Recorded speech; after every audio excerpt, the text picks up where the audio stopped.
Hi, I'm Seamless, and this is the 12th 75K tutorial. This one is a sound from Muzzy and Droptek's track, Warhead, and it sounds like this. And this is what I got. Not what I got. This is what I got.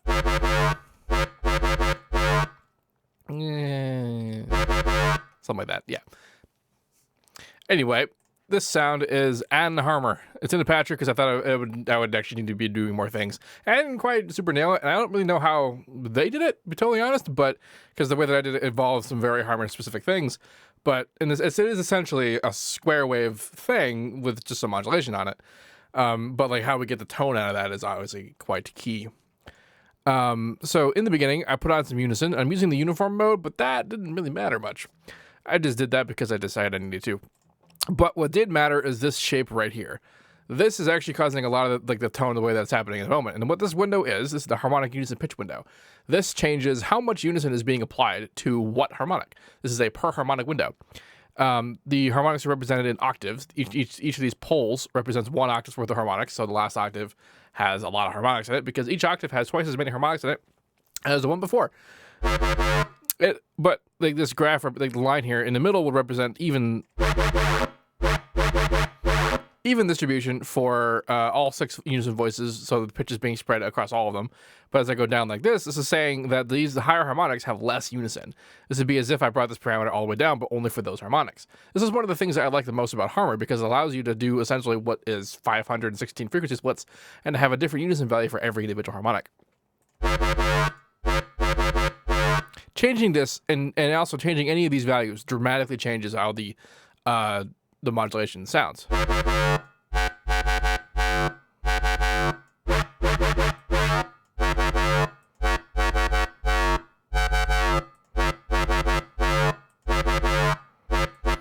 Just to give you an idea of like where that's coming from. There's a little bit of distortion. I like using log for when I'm using low-level distortion, just because it's one of the only distortions. There's a couple like others, like classic and I think also soft sat, that at its 0 value is actually just not distorting at all. And that, at least it feels like it's not. And that means it's pretty easy for me to use it in order to have just a little bit of distortion on things, as opposed to having a lot of distortion and then mixing between not distortion and a lot of distortion, which doesn't really feel the same. A little bit of reverb to give it that kind of like sharpy kind of just tin can sound. I'm also boosting a bit of the local EQ just in the mids area there to kind of give it a bit of focus. I am doing that, yeah, and that's what's causing the shape change up here. If it does look like this sort of weird harmonic distribution, it's because these particular harmonics are being accentuated, which is forcing them to show up more in the waveform up there. And I don't believe I'm doing anything else important. Nope, that's pretty much it.